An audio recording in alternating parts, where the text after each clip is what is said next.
back and out of the carriage's path. He was well over my slight 5-foot height.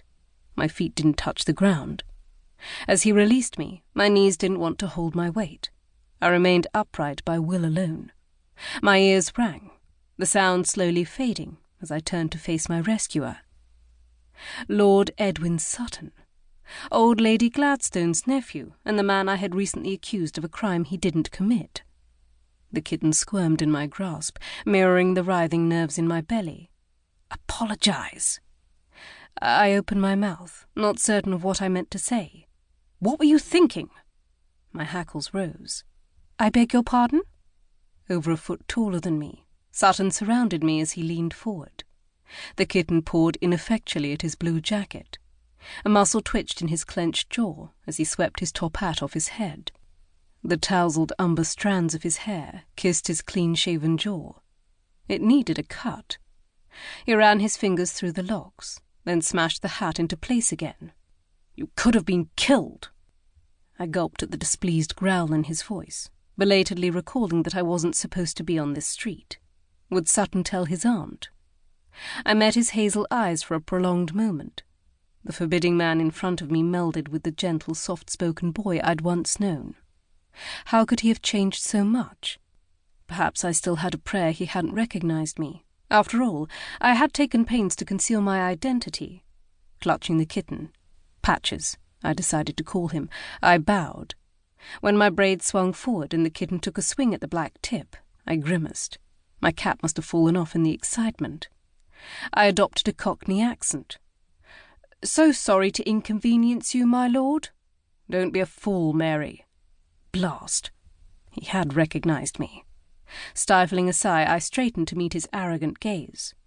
"Is that title reserved for you?" The words slipped from my mouth on a whisper. He'd said the very same thing to me once, when I'd refused to leave him as he fought off a vicious dog. For a moment, his expression gentled, as if he was reliving that day years ago, same as me. Then, as if I'd imagined the vulnerable moment, the arrogant air of an old sun curled around him like fog. I adjusted my hold on the kitten to keep from crushing him. Patches mewled in protest all the same. He stretched out a paw, claws retracted, as if he reached for Edwin.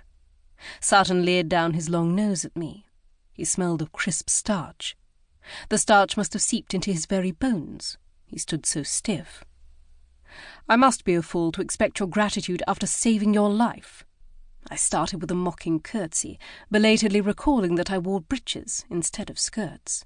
I tried to cover with a bow, but the result undoubtedly looked awkward. Sutton didn't laugh. In fact, his frosty demeanour didn't even slip to show the sliver of the boy I'd spent so much time with as a child. If anything, his lack of emotion compounded the situation. I didn't want to be in his debt. However, even if I might have been able to throw myself clear, the fact remained that Sutton had rescued me. "Thank you, my lord." As I added the address, I studied his face. As an adolescent, he'd flinched at the address. He hated to be the centre of attention, especially if someone fawned over him. This time, I saw no such qualms. He truly had changed. I held Patches closer to my chest. His thick eyelashes fluttered as he narrowed his eyes. My neck ached from craning it back to look him in the face. I refused to let my discomfort show. So what if he looked as welcoming as the French army? He was only a flesh-and-blood man. When he shifted, the scrape of his sleeves against his sides overpowered even the thunder of my heartbeat. The clamour of the London morning fell away, leaving the two of us isolated in a world of our own. Edwin.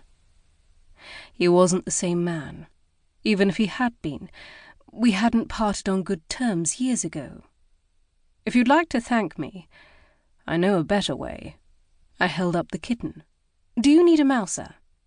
His mouth softened, turning down at the corners as he studied the cat, as if only noticing it now. "I beg your... no. That wasn't what I meant at all. A shame, because he needs a home." "You keep him, then." His baffled frown turned into a scowl. I shifted Patches so I could scratch him behind the ear. "I would, but we've too many stray animals as it is. Papa would flay me." Sutton studied the kitten. His dark eyebrows lowered.